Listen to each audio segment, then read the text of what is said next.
عمومی طور پہ لوگوں سے لوگ ہنس ہنس کے بات کر رہے ہوتے ہیں، گھر میں ان کا رویہ کچھ اور ہوتا ہے۔ کسی شخص کی سیرت کو پہچاننے کا بہترین ضابطہ کیا ہے، یہ دیکھا جائے کہ وہ اپنی بیوی کے ساتھ کیسا ہے، اور یہ ضابطہ خود میرے حضور نے دیا۔ تم میں سے سب سے بہتر وہ ہے جو اپنے اہل خانہ کے ساتھ بہتر ہے، اور میں تم میں سب سے زیادہ اپنے اہل خانہ کے ساتھ بہتر ہوں۔ جب حضور کا وصال ہوتا ہے تو 9 ازواج حضور کے نکاح میں تھی، کسی ایک کو بھی میرے حضور پہ شکایت نہیں تھی۔ یہ حضور کا انصاف، ان کو وقت دینا، ان کے لیے حضور علیہ السلام کا ایثار اور ان کے لیے حضور کی محبتیں۔ حضرت خدیجہ الکبریٰ رضی اللہ تعالی عنہ کا ذکر کرتے ہیں ان کے وصال کے بعد تو حضور کی آنکھیں چھلک پڑتی ہیں، اور جانور ذبح کرتے ہیں اور گوشت کے ٹکڑے ان کے سہیلیوں کے گھروں بھیجتے ہیں۔ حضرت عائشہ رضی اللہ تعالیٰ عنہ فرماتی ہیں میرا ان سے جو رشتہ تھا تو مجھ سے نہ رہا گیا، میں نے ایک دن کہہ دیا حضور آپ اس بوڑھی عورت کا ذکر نہیں چھوڑتے، بڑھاپے کی وجہ سے جس کے ہونٹوں کے گوشے بھی رنگ بدل گئے تھے۔ تو حضور علیہ السلام کے چہرے پہ جلال آیا، فرمایا عائشہ تم مجھے خدیجہ کے بارے تکلیف نہ دو، جب پورے مکے نے میرا انکار کیا تھا اس نے میرا اقرار کیا تھا، میں اس کا ذکر کیسے چھوڑ سکتا ہوں۔ اور حضرت عائشہ رضی اللہ تعالیٰ عنہ فرماتی ہیں کہ حضور تشریف لائے اور میں آپ خورے میں پانی پی رہی تھی، تو حضور نے مجھے دیکھا تو دور سے کہا عائشہ تھوڑا سا پانی میرے لیے بھی چھوڑنا، تو فرماتی ہیں میں نے پانی چھوڑ دیا، حضور نے میرے ہاتھ سے آب خورا لیا، پینے لگے تو پھر رک گئے اور میرے سے مخاطبہ کرتے ہوئے کہا حمیرہ، یہ حضور لاڈ سے انہیں کہا کرتے تھے، حمیرہ ذرا بتانا تم نے ہونٹ کہاں لگائے تھے، میں وہاں ہونٹ رکھ کے پانی پینا چاہتا ہوں، مجھے یہ بتاؤ اگر شوہر کا رویہ بیوی کے ساتھ یہ ہوگا تو گھر جنت کا ٹکڑا بنے گا یا نہیں بنے گا؟ تو تم میں سے بہتر وہ ہے جو اپنے اہل خانہ کے ساتھ بہتر ہے۔ سب سے پہلے آپ کے اہل خانہ آتے ہیں، آپ کے ماں باپ آتے ہیں، آپ کے بہن بھائی آتے ہیں، پھر کلاس فیلوز آتے ہیں، اساتذہ آتے ہیں،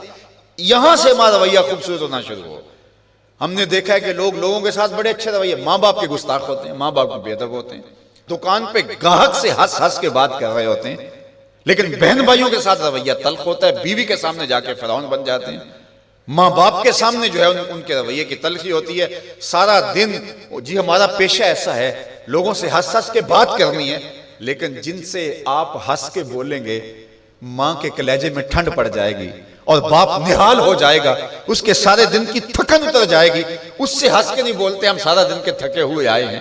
سارا دن کس سے ہنس ہنس کے بولتے رہے ہو، یہ تمہارا اخلاق نہیں تھا، یہ تمہاری بناوٹ تھی، یہ تمہارا تصنع تھا۔ جو اخلاق ہے وہ حقیقت میں اس کا روپ نظر آتا ہے اپنے ماں باپ کے ساتھ، اپنی بیوی کے ساتھ، اپنے بچوں کے ساتھ، اپنی کلاس فیلوز کے ساتھ، اپنے دوستوں کے ساتھ، اپنے اساتذہ کے ساتھ۔ اگر تمہارا رویہ ٹھیک ہو گیا تو پھر تمہارا دوسرے لوگوں کے ساتھ رویہ بھی ٹھیک ہے، لیکن اگر ان کے ساتھ رویہ ٹھیک نہیں، دوسروں کے ساتھ رویہ آپ کا اچھا ہے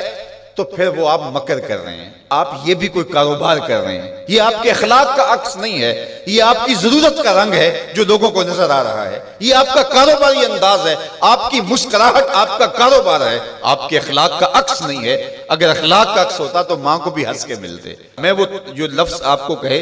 کہ حضور کمزوروں کا بوجھ اٹھایا کرتے تھے، تو آج بیٹی اگر ماں کا بوجھ نہیں اٹھاتی، بیٹا باپ کا بوجھ نہیں اٹھاتا، تو اس نے کسی اور کمزور کا بوجھ کیسے اٹھانا ہے؟ ماں گھر میں تھکی ہے سارے دن سے اور بیٹی جو ہے وہ آئی ہے اور وہ بھی ماں سے مطالبہ کرتی ہے کہ میری ضرورت میرے بستر پہ، میرے ٹیبل پہ پوری کرو، اور تھکی ماندی سارے دن کی ماں کی وہ مدد کرنے کے لیے تیار نہیں ہے، تو جو سکی ماں کی مدد نہیں کرے گی اور جو بیٹا سکے باپ کی مدد نہیں کرے گا تو وہ کسی کی مدد نہیں کر سکتا۔ آغاز یہاں سے ہوتا ہے، یہاں سیرت کا حقیقی رنگ نکلتا ہے جس سے ہماری طبیعتوں کے اندر وہ چیز عملاً راسخ ہوتی ہے۔ اس لیے میں اور آپ حضور کی سیرت کو